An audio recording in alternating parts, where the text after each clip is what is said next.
What's up, Trips? Smiley13 here, and before I get into today's topic, I want to say that I have the chance to finally have a big meet up in Glasgow.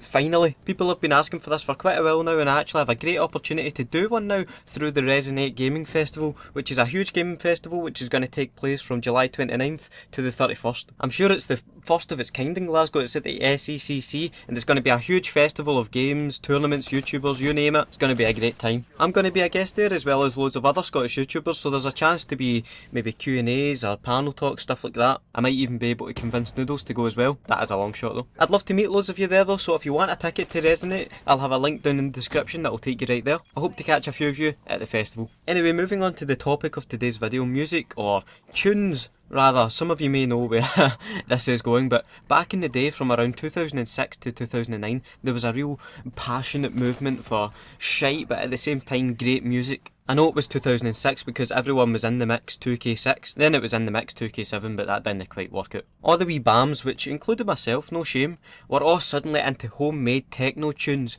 PC DJ it was called, when it became really easy to borrow professional software like Acid Pro. Acid Pro, suddenly wee daft Stevie wasn't wee daft Stevie anymore, he was DJ Stevie M. Your initial had to be like written out as if it was an actual word, like H. Making mega mixes of fucking Eminem spliced with an acapella of Cascada. Overnight legends like Gary McKev were born, DJ Bad Boy, the one and only, and their tunes could spread far and wide across the land because of a wee thing called Bluetooth. Bluetooth on mobile phones are mainly something like a wee Sony Ericsson like this, You remember these? Folk would just be playing these tunes up the back of the bus with the wee tiny speakers on their phone, and you'd be like, oh here, that's a belter, go send me that on Bluetooth. And they'd be like, no bother mate, what's your Bluetooth name? Just connect to wee Gary, and that's it, you can send tunes just like that. The future had arrived. Of course, before the tunes even got on the phones in the first place, you got them from a bit of software called LimeWire, which I for one never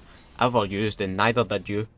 Albeit there was also a thing called infrared where you could hold two phones together so you could send a tune, but that'd take a day. Oh wait, did I say a day? I meant a whole fucking year. Anyway, from what I remember, Scotland really took to the whole PC DJ thing, whereas, in my opinion anyway, folk down in England preferred the whole homemade MC thing. You know, that talking really quickly then saying things like, yes, aye, every 10 seconds. Fuck MC Hammer, it was all about MC stomping. But back to the PC DJs, some real timeless bangers came from that era. Your Gary McKev, just a lassie saying over and over again, but it's a classic. DJ Cammy stuff like Country Road, guy just speeds up the singer's voice, makes it a higher pitch, and adds a massive donk in the background. But for fuck's sake, 2 million views on YouTube, another classic. But of course there was a dark side to all of this. Disses. People making up wee rhyming songs, slagging people to a happy wee rave beat in the background. Mainly young teams just used this as a platform to diss their rival young teams. Shit would get really personal, a lot of stuff about shagging Moz and that to be expected. But it was always, how do I describe this? It was always the same pattern of speech. Like, the words would go in this beat, da da da da da da da da da da da da da. Although I hardly want to get into deconstructing or analysing the melodies of classics like the YSP diss or something. Maybe I'll leave that for another time. A diss review. A diss review series. Fuck's sake. I don't know what happened though to these sort of tunes, they just kinda died out. That genre just went away. I guess nobody really wanted Gary McKev on their brand new iPod Touches, which is a shame. A damn shame. Anyhow, what's your favourite tune ever from that era? Let me know in the comments, see if we can restart a movement. Let me know if you were heavy into these tunes or MC stuff and all that. Like always though, let me know in the comments any topics for me to discuss in the future. Have a nice day and I'll catch you in the next video. Bye.